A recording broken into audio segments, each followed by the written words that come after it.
Alex and the state went head-to-head under cross-examination, and we're going to talk about some of the highlights in today's video.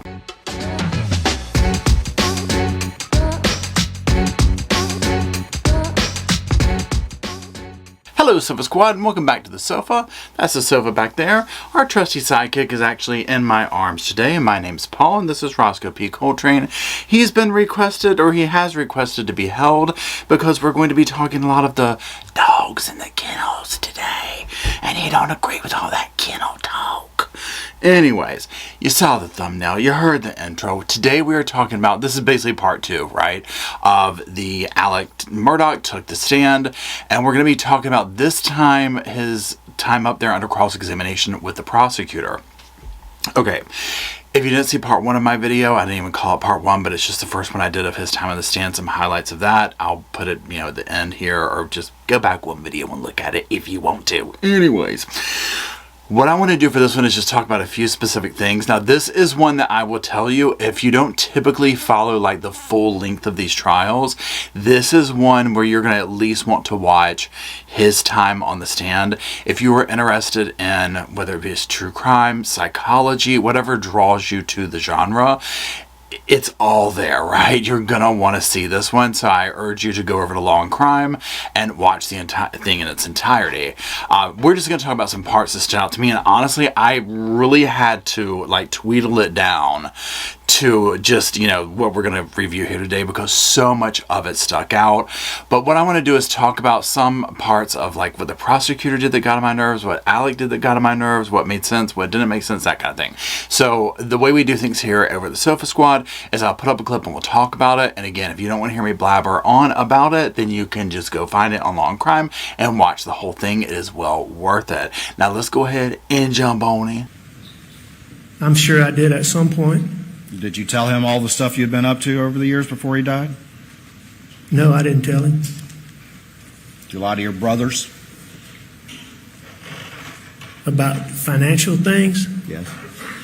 I would have lied to Randy at some point, I'm sure. Did you lie to him about the last time you saw your wife and son alive? I did. Did you lie to their wives? I'm sure I did.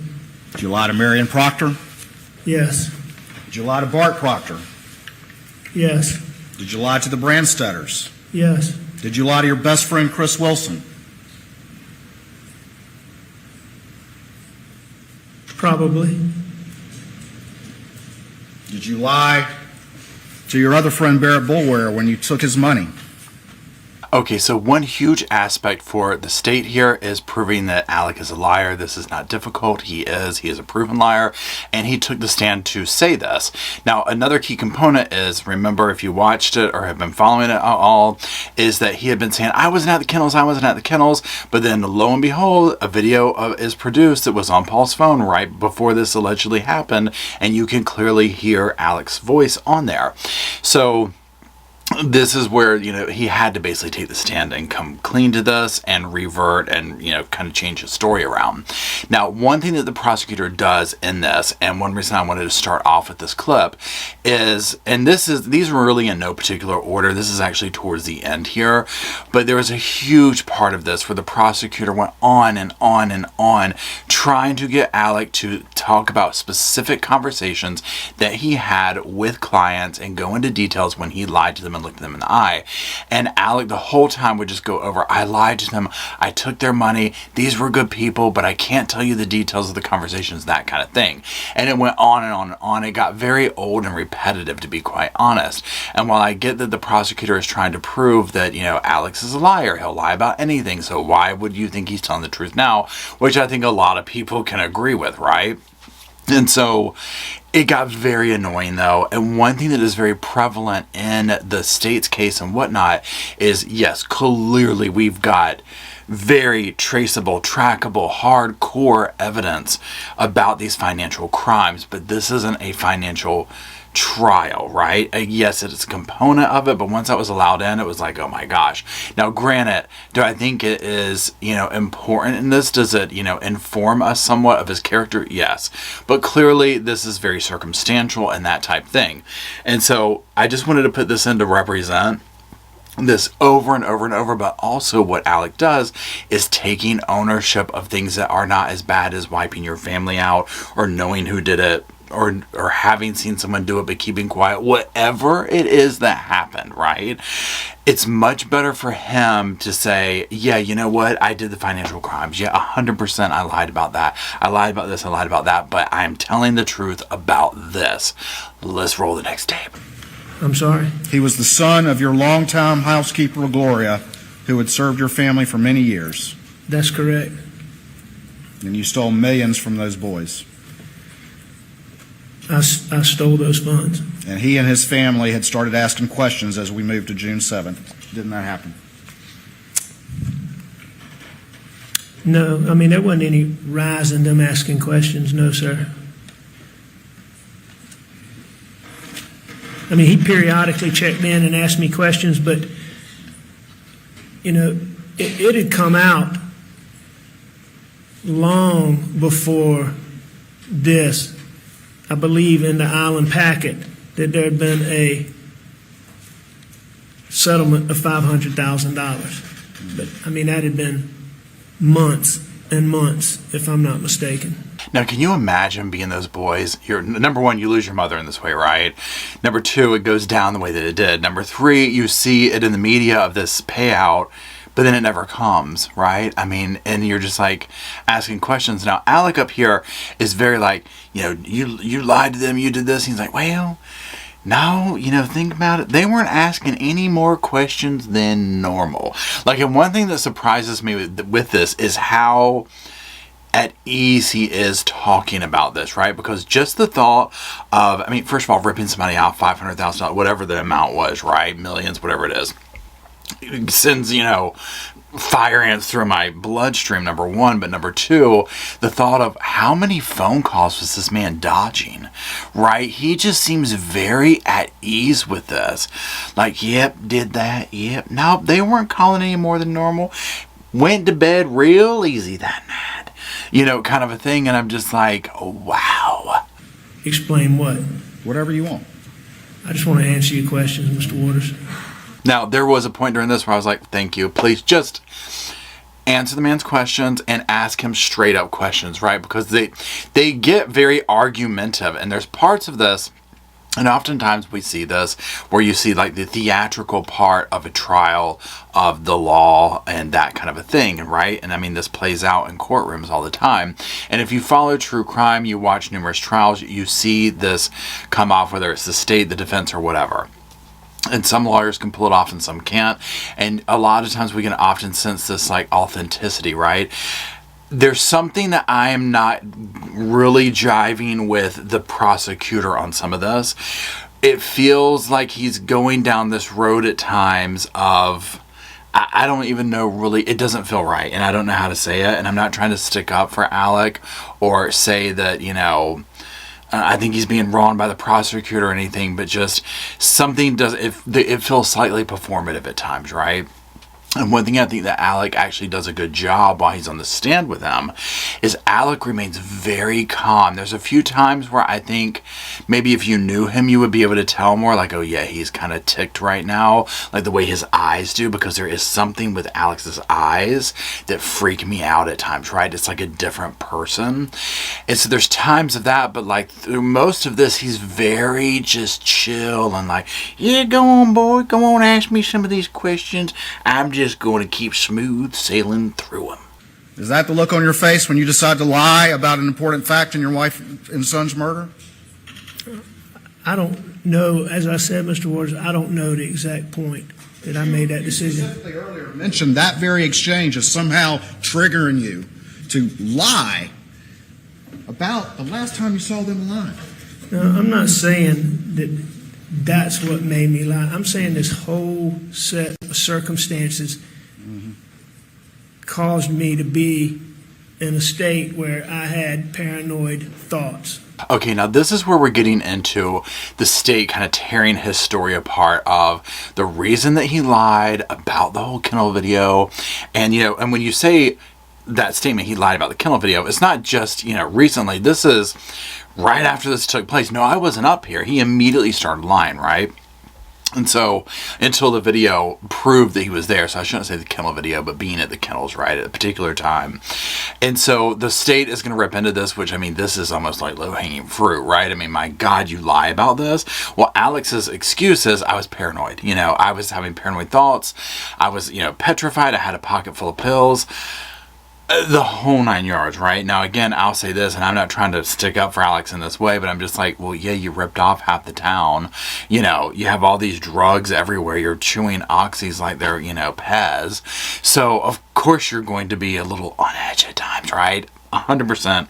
I'm buying that, right? Now, is it enough to make me buy the story of, well, so therefore I lied about being there? I mean, come on, right? That just, I'm like, dude, you lost me there, okay? Like, no, I'm not buying that at all. Zero zilch. One thing to also look at in this particular clip we just looked at, but also some of the ones coming up, this is what I'm talking about when you look at his eyes. It's almost like there's something vacant, like something has taken over. He's one of these type people that I feel like at times, like if he were to get really angry at you, you would see this like other thing come out in him where you'd be like, I didn't even recognize him at first, right? So let's keep watching. But all of those things that I mentioned, I believe contributed to that. Okay. Any more you want to add now, since you keep adding them? I'd be glad to answer any question you have. Well, I mean, I'm asking you. I mean, the factors have gone from yesterday to today, and now even after lunch we got some new ones. So anything else you want to add right now as to factors?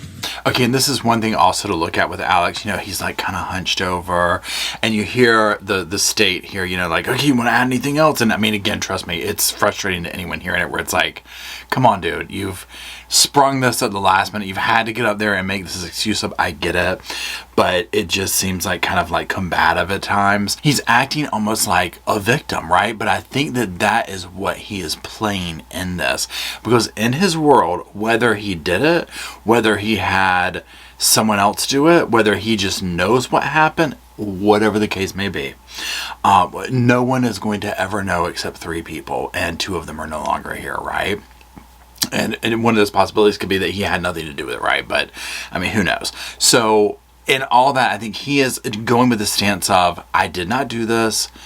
I'm a victim. I've lost my wife and my son, and I'm essentially almost like being victimized up here by being blamed for it. Direct threats between any of the people on the boat specifically, but I do think there's been a small amount of yip-yap between a couple of them, but not recently. Okay. What was the term you used for that? A small amount of yip-yap? Yeah, and just to be clear, Mr. Waters, there was never, ever a point in time where I thought that the people that were involved in the boat wreck did this to Paw and Maggie. Okay. I've never thought that. Now, here is where we'll get ready to go down the whole, the random vigilante type theory here and all of this. One thing to pay attention to when they're coming up in some of the stuff, and when we go down into his breakdown of the timing and being at the kennels and all that type of stuff, is there's some things that, like me listening to this and hearing him talk, I'm like, he has plenty of opportunities to throw a little red herring here or there that he doesn't do, which I find interesting. And I think that it could be one or two ways. Like either he's just not doing that, or he doesn't see it, or he is still trying to come off as being very truthful. Almost like he has gone through and he's like, this is the story in my mind that we're going with. And again, this could be multiple things, right? I'm not trying to say it's whether he did it, didn't do it, whatever. Whatever story in his mind that he is like, this is what I am going with, he in his mind can see it play out. And so he's like, I'm going to answer the questions according to this, right? And that's why some of it doesn't make sense, because if in his mind he's trying to say, which I mean I can only gather, is that, look, I was there, I left, yeah, apparently moments later they were gunned down. I have no idea who did it, but this was going on in town, and that's all I can guess, is that maybe it was someone trying to do something like that. But yeah, I mean, your guess is as good as mine. That's the vibe that I get that he's trying to sell us. All right. I never thought that, but it's literally one of the first things that you said out of the 911 call. No, that's not what I said. I never, ever under any point in time believed that those kids that were riding in that boat, or their parents, or their parents. or their families. I didn't believe that any of the families, the people that were involved in the boat wreck, had anything to do with hurting Maggie and Paul. Now, this is one thing I think that Alec is good at. And remember, he's an attorney, right? He very quickly is able to be like, no, that is not correct. I never said that. I said this. And one thing throughout a lot of this testimony that he's doing is showing how, in his words, the state is twisting his words around and doing this kind of thing. And now I think Alex does enough of this himself. I mean, for God's sakes, he lied about being at the kennels, right? That's plenty right there. But, he is good at this being like, no, I said this. This is what the video says. And he probably has clearly, and the state will even say this, I've looked at, you've seen all the evidence. So now you're matching your story up, and it does feel like that. But there's this aspect to it where I'm like, yeah, I can see how he was probably a good attorney, right? He's being very calm and he's being very collected about the story that he's up there selling that is matching the evidence that has shown, until we get to some of the parts where you just have to shrug your shoulders and say, I guess two people just appeared, whoever appeared out of thin air and took your family out and then disappeared. Okay. But I can tell you that at that time, and as I sit here today, that I believe that boat wreck is the reason why Paul and Maggie were killed. Now, also notice how he does the quivering voice thing, where he's like, as I sit here today, and he starts to do that thing like he's going to get ready to cry. And again, I don't personally know this man, obviously. So I don't know what he's like to sit there as maybe like his children, his brother, people like this, like his inner circle would know what he's like talking to. Because like that, what we just saw there feels also performative to me, right? It doesn't feel really authentic. It feels like, just like with the Paul and Mags thing, right? It's just like, that feels very performative in nature. One thing that we'll see is when he does get upset, he reverts back to using their regular names. And it also makes me wonder if his attorneys were like, dude, bring it down on the Paul. You're at a 10. We need you like a 5 with that. But I believe then, and I believe today, that the wrong person saw and read that.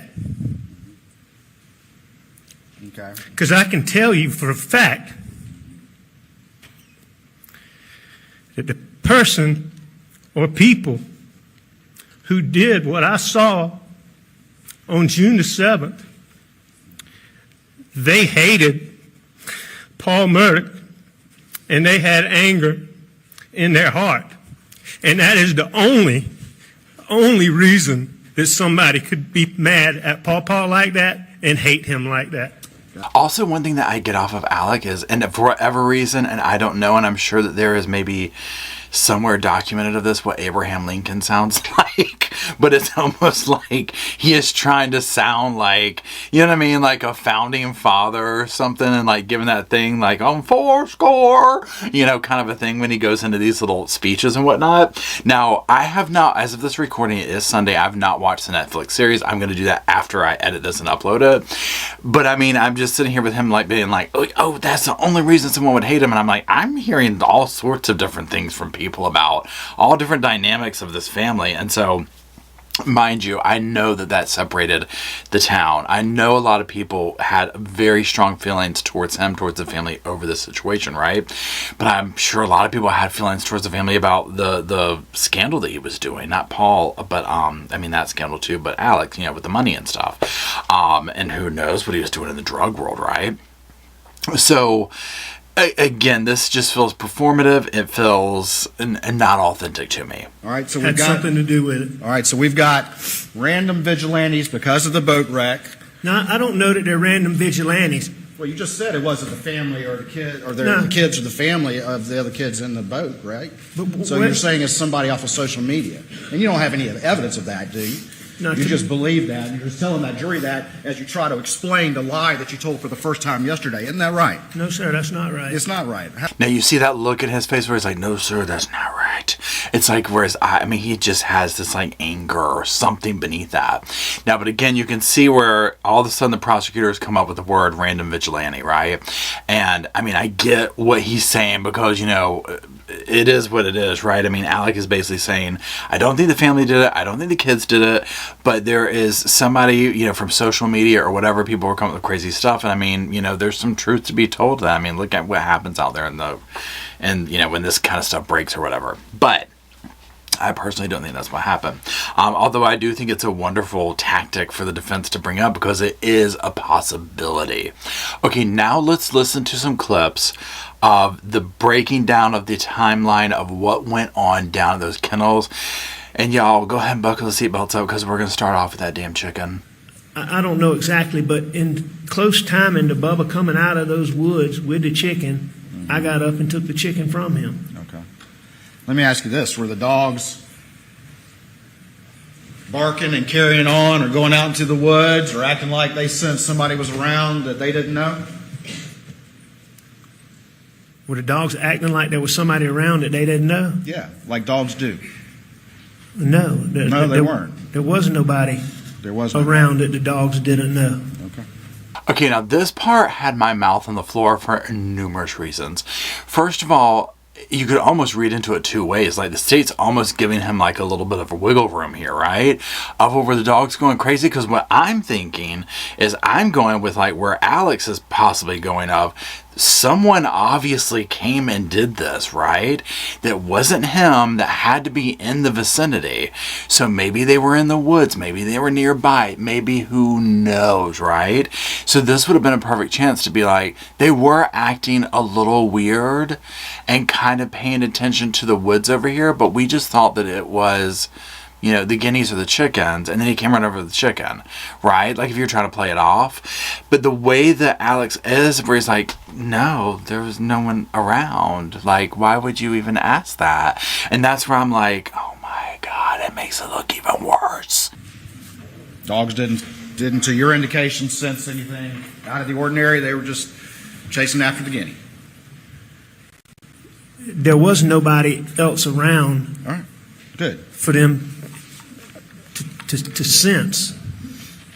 And then he doubles down on it again, right? Where I'm just sitting here and I'm like, does he not realize that this just closes the door more in? Okay, then who will, what? And part of me is like, is Alex thinking that they're trying to say that he had someone with him?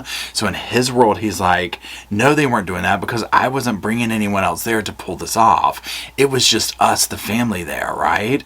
Now, again, to me, I've stood by, like, if something else were to have gone down, in my mind, and I've thought about this, and I keep, literally, y'all go back and forth each day, right? Every time I listen to bits of this, I mean, it's literally racking my brain. And again, none of us are probably going to ever know exactly what went down, right? It just is what it is. But, you know, I've gone through numerous things of maybe he brought somebody up with him on the golf cart. Maybe there were people in the woods waiting, you know, or maybe he had the guns on the golf cart himself and just all this did a surprise attack. You know, those words that we heard on that videotape moments later, he's grabbing the guns and, you know, blowing everybody away. We don't know. But I felt like this was a perfect opportunity for him to cast doubt on maybe there, you know, to throw a little reasonable doubt in there, right? Not that I'm trying to help the guy out here, but it just surprised me that he was just so much like, no, there's the dogs weren't barking, because it just, to me, puts the spotlight right back on him. 10, 15 seconds of Maggie saying he's got a chicken. All right. And so then what did you do? I put the chicken up. All right. How long did that take? Did you get out of the golf cart to do that? I did. All right. And you had to go walk to where it was? Well, yeah. I mean, a few feet, but I did that, yes. All right. So how long did that take? Seconds. We're at 8:46 now. How long did that take? Seconds. Just seconds? All right. And what did you do after that? Got back on the golf cart. Now, this is where it gets super tricky when you get into this, you know, okay, so it took me this many seconds to get the chicken and then put the chicken here, then I got in the golf cart, then I did this, and this took me this long.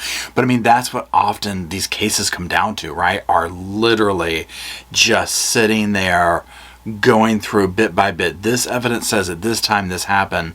I really would have loved to have seen them gone to the property using all this stuff, right? And done a recreation of all this. Like, now having seen this and heard the testimony, I would love for someone to go out that property and do a different variation.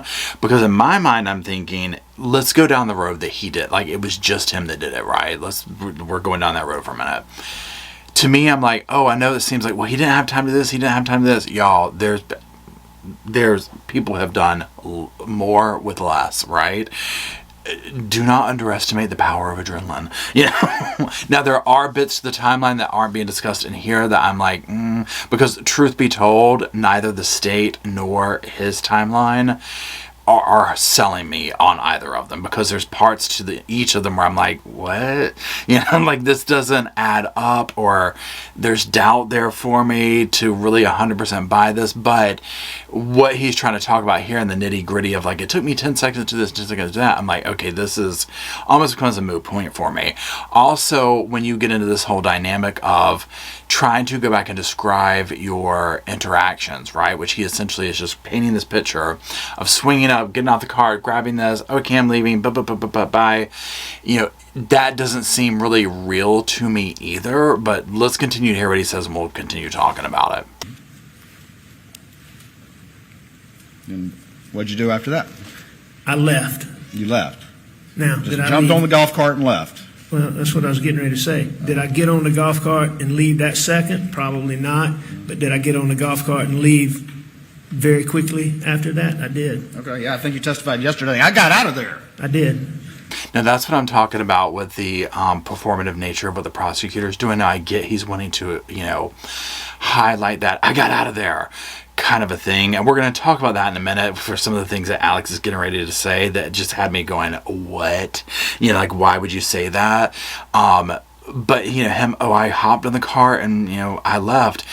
And I've heard people in the comments and asking about, you know, this whole dynamic of the difference between him using the words, I'm getting ready to, or I went straight there, and like what the difference is. And again, some of these things, I don't know, like I'm not trying to be like, you know, oh, it's a Southern thing or a Northern thing or a Midwest thing or what, I don't know, right? I grew up in the South, and so these are terms that, like, for getting ready, right? I mean, I'd say that like 100 times a day. I was just asked, what are you doing? I'm sitting in the chair, and I was like, I'm getting ready to go film. Probably 20 minutes later, I'm in here now doing this. And that entailed numerous things first, right? But I was getting ready, you know? And oftentimes, and I'll say this, and I might have even said this for this, I was like, I'm getting ready to get ready to film. And so that means I'm thinking about setting the computer up, the lights up and all that, and that's actual getting ready, right? It's complicated. And so I don't know, again, if that is a Southern thing, a Northern thing, I don't know, right?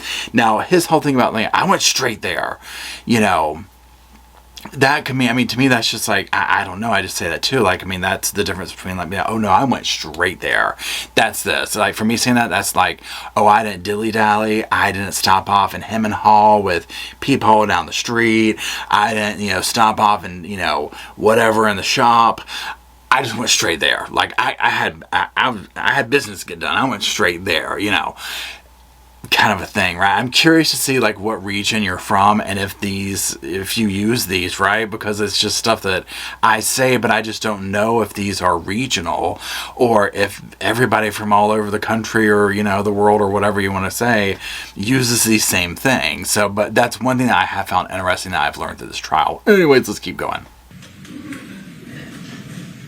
Why'd you get out of there so quick, Mr. Murdoch? Because it was chaotic, it was hot, and I was getting ready to do exactly what I didn't want to do. You were getting ready to do what you didn't want to do. That's correct. Yeah. I was getting ready to sweat. I was getting ready to work. You could have heard a pin drop when he said that. I might make that the damn title of the video. I was getting ready to do what I didn't want to do. Y'all, when he said that, I was like, I mean, I was like, is that a Freudian slip? And so this I find very interesting. I'm in my mind thinking he has to know how that sounds. He has to know, right? Like, it sounded so bad. Like, why would you say that? Why would you even give that insinuation, right? And for him to let it linger for a little bit, it's almost like he knew what he was doing and he enjoyed the attention. He enjoyed that, like, little getting under the skin, or I don't know, right? It felt very weird to me. It seemed very, like, dark energy. I don't know. And he's like, I was getting ready to sweat. I was getting ready to work. And I was like, well, my God, I mean, we clearly know you don't like doing that. I mean, you ripped off half the damn town, right? So, you know, but he's describing this chaotic scene. It's work down there. It's this and that and blah, blah, blah, blah, blah. Which then also I go back into, well, then why were you so big on getting Maggie over there? You know, only to want to try and get away from them. I went back to the air conditioner. So did you say goodbye, according to your new story? Did I say goodbye? Yeah. Did you talk to them at all, or did you just get the chicken, put it on there, jump on there, and just take off? I wouldn't have just gone off. I mean, I would have said, I'm leaving. Okay. Did I say goodbye or bye? And again, go ahead. I mean, there would have been some, you know, there would have been some exchange. I'm not staying here. Well, what was that exchange? I mean, you've had such a photographic memory about these news stories. What happened here? That's not, I can't tell you the exact words. You don't remember your conversation after you put that chicken up. Did y'all talk about the chicken? No, I don't think we did. Did you talk with Paul about Cash's tail? After the chicken? Yeah. No, I know I didn't do that. Did you tell Maggie I'm going to go check on him? At that point, no, I don't Did you think tell I did. Maggie, it's hot out here, think I'll go back? I certainly would have said something to that effect. All right. Now, this is the part that throws me off, is this interaction that he's describing. And again, it just seems so weird to me, because at this point, and I would wonder what her sister has to say, because, you know, her sister is the one who knew Maggie, knew how she sounded all this, and she's saying, well, no, well, Alec was wanting her out of the house. It was this thing, and she's like, but now I don't know why. And so to hear this kind of a thing, where, you know, he's on the golf cart, he comes up there, the chicken thing happens, he grabs the chicken, he puts it up, and then he kind of turns around and is like, I'm getting out of here, you know, or maybe he said something like, you know, F this, or who knows, right? If that's really what happened, let's just pretend that that's really what went down. It seems so odd, because it's just like, well, I thought Maggie was there for a reason, to go to your parents' house with you, you know, and now it's getting later in the evening, and all this goes down, and you just swoop up there with a golf cart, grab a dead chicken, put it somewhere, and then turn around and, you know, kind of like a F you, and then you're out of there. And minutes later, gunfire or something, we don't know at this point, erupts, right? It seems very off, but also the little smile that Alec has on his face right now, or when he was on the stand doing this, is very unsettling. Okay. But you would concede that there was at least some conversation, that you wouldn't have just put the chicken on there and ran back to the golf cart and taken off. Correct? Without talking to Maggie, I would have never done that. All right. So let's, you want to say a minute? Does that sound about right? A minute for what? To have just whatever interaction it took for you to then, according to your new story, drop back to. No, sir. It wouldn't have taken me a minute. It would Not a have been. It would have said. It would have been. I'm leaving. I'll see you in a minute. And again, there's this part of me that's listening to him. I'm like, he just sounds like someone who, and part of me is like, is this the character he's trying to play? Of, I don't know what happened. I don't know. I mean, I was there. I got on the golf cart and said, I'll see you later. Bye. You know, kind of a thing. Like, I mean, I don't know, 30 seconds, 15 seconds. How long does it take you to say it? I don't know. I just left. You know, kind of a thing is how he acts now, which I find interesting. And again, I just go back to, in my mind, and again, we're going down the street of he had something to do with it, whether he was the only one, someone else was involved, or he knows what happened, or whatever, right? So we're using the blanket term of he had something to do with it. It's almost like in his world, he knows this is how it went down, so I can confidently say that, yeah, I hopped on the thing, I was like, I'm out of here, I'll see you later, because I know that they came out of the woods 10 minutes later, or 30 seconds later with the guns I just dropped off and did what they did. if, and again, I'm just making that part up, right? But that kind of a thing, I just feel like that's what's going on here. I feel like he knows what happened. And again, I don't know if he did it or not or whatever at this point. But he can visualize it, and then that's why he can come off so confident at times of, well, no, this is what happened. Technically, this is the truth. That you jetted down there, you dealt with the chicken, and jetted right back. No, sir. No, sir. I didn't jet down there, and I didn't jet back. I got up after Maggie asked me to leave. After Maggie asked me to go with her, and I didn't. I got up.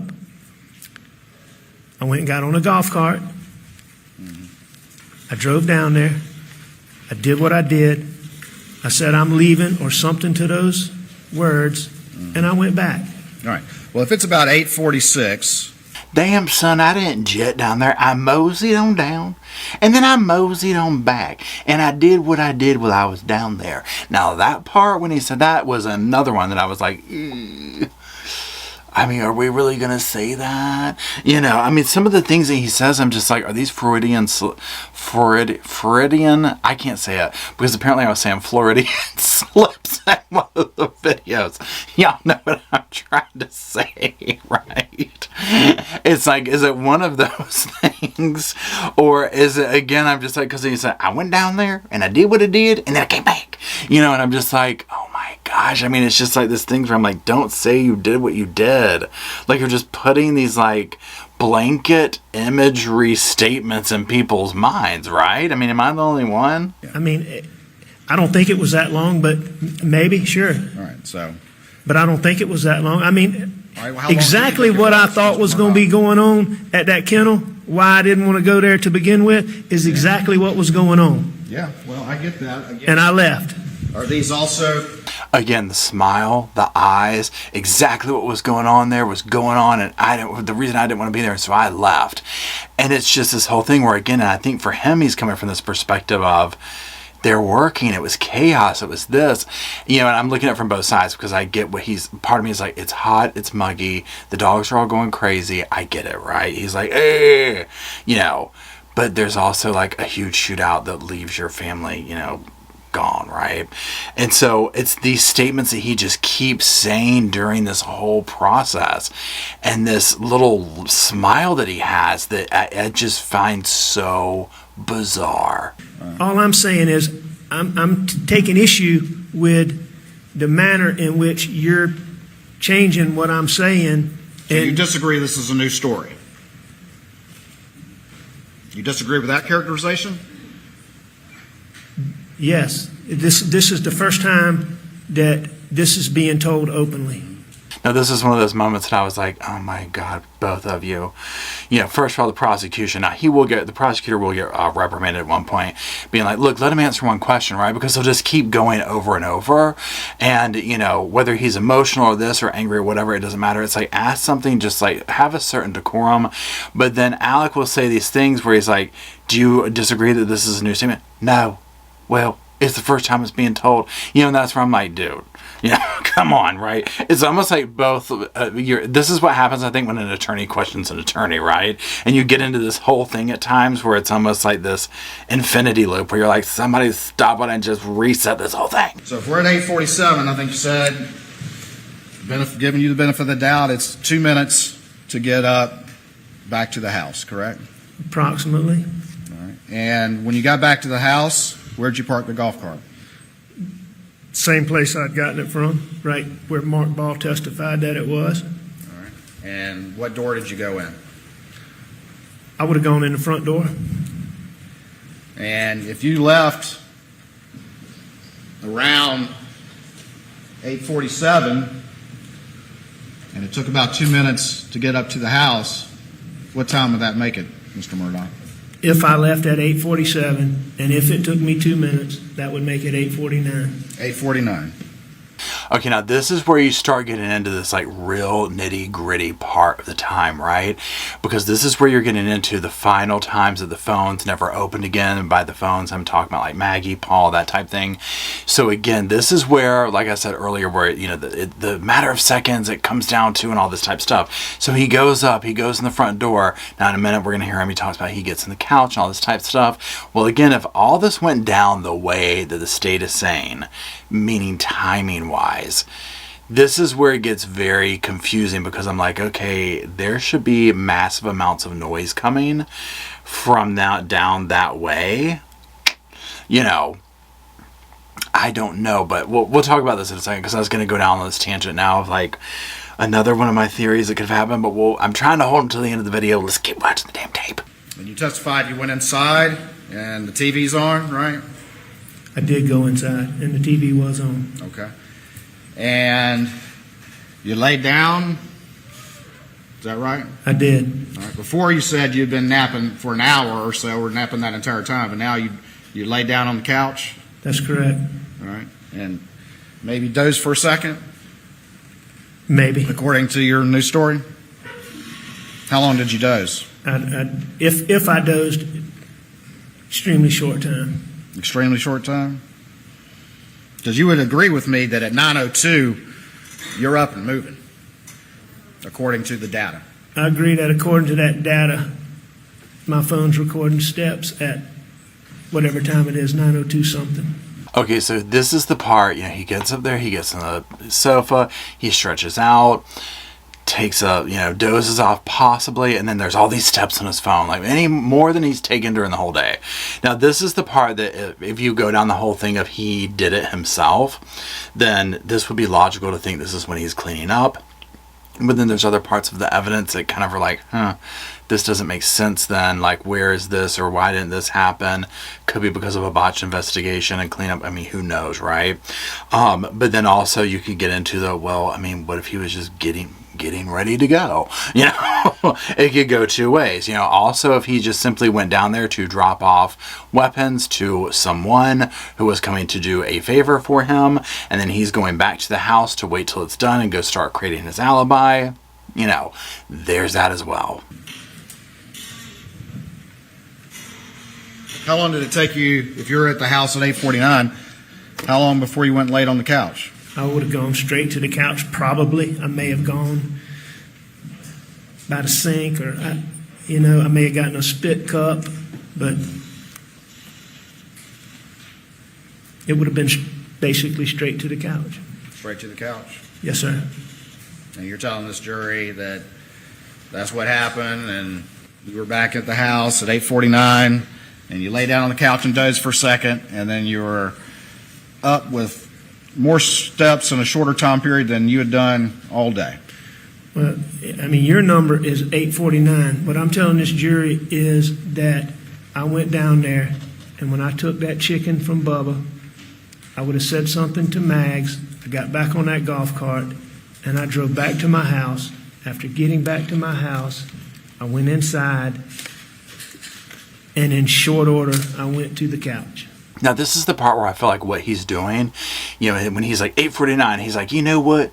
Your big fancy city slicking number is 8:49, but I'm going to tell the jury this in layman terms, you know, and he just goes into this. I went down there, I did this, I came back, I got on the couch, okay? If you say it's 8:49, then it's 8:49, right? And I feel like that's what he's doing there, and that's where I go in these two different directions, where I'm like, is he doing this because he's confident, because he knows I didn't pull the trigger? All I know is that I went down there and dropped blank off, and then that was happening while I went back to the house, kind of a thing. And maybe it was one of those things where, yeah, only Maggie was supposed to be there, but then he said that Paul was going to be there. So I don't know. I mean, again, you can get into all the different layers of it. Now, also, clearly, if he's the one who actually did it, then yeah, he went down there and did the deed and then came back and did his thing, right? And was like probably chilled for a second and then started, you know, doing whatever it was he was doing, you know, cleaning up, whatever he did. So we got you back around 8:49, and you're leaving at 9:02, correct?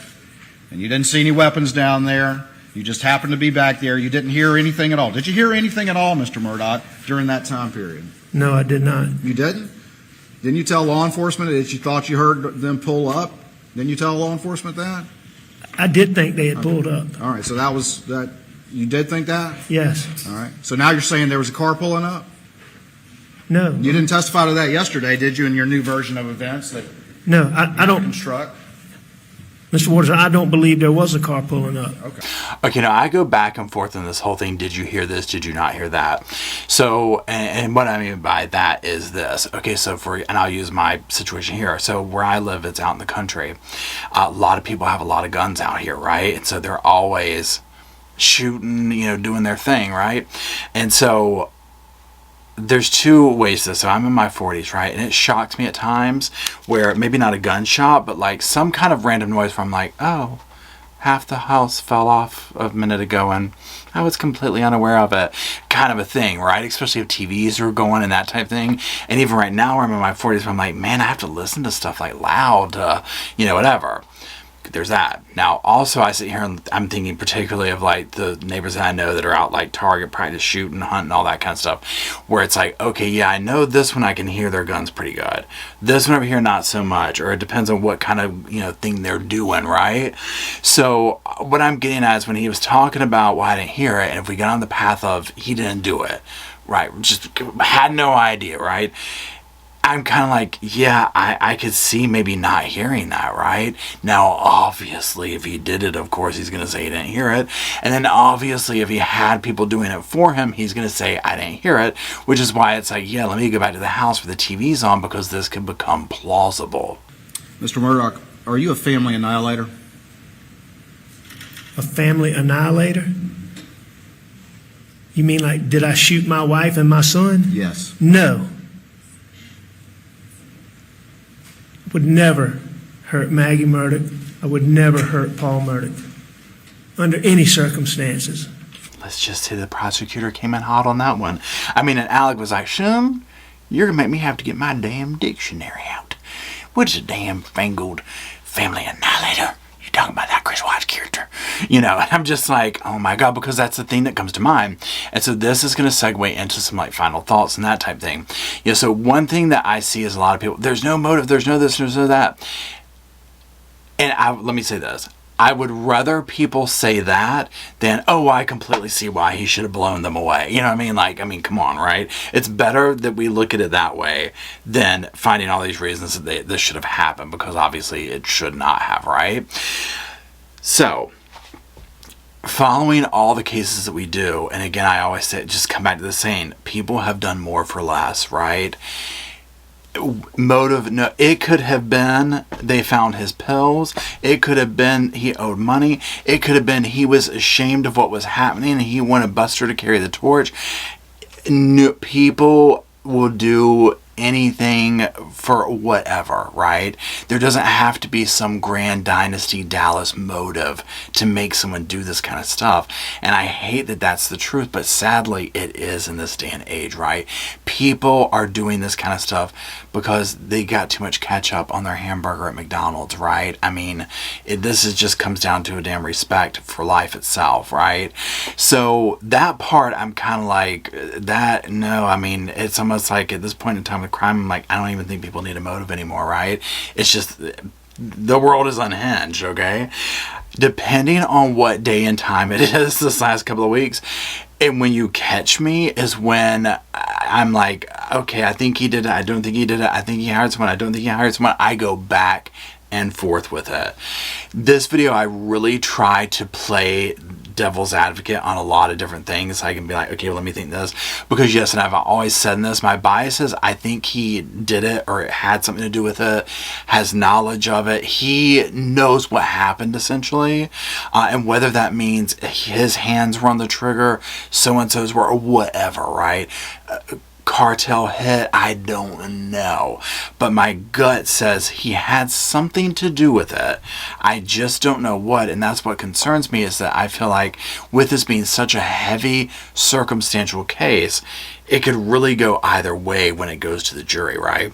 Now, I am not going to be surprised if we see a not guilty or a hung jury. As I keep saying, if you follow me, with Casey Anthony's situation, anything's possible. But one thing with this is and I don't want to say there's like tons of reasonable doubt, But there is like this whole level of, well, wait a minute, what about this part of the timeline? And what about that part of the timeline? Do I think it helped his case getting on the stand? No.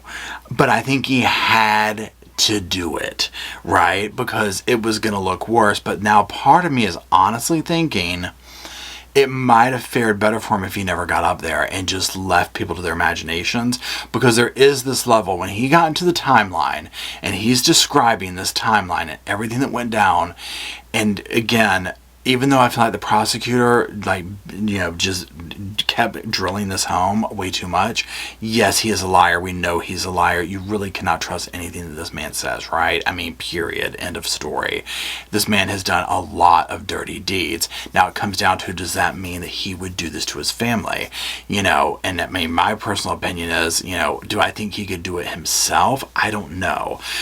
Do I think he can facilitate it? Yes, absolutely. Because look at what he was facilitating to have done to himself, right? Allegedly. I'm not still sold on that was truly what was going on with that scenario. And what I'm talking about is Cousin Eddie on the side of the road. So anyways, let me know what you think down in the comments. Where are you at this point? What do you think the jury's going to come back with? And what did you think of his time on the stand, right? So you're probably going to be watching this before Monday morning. So when you're watching this, I will be broadcasting on the podcast channel. Links are down below. So come hang out with me after you finish watching this. And thank you for hanging out. If you're still there, drop hearts in the comment section for all the victims of all these cases that we talk about. And until next time, I'll see you soon.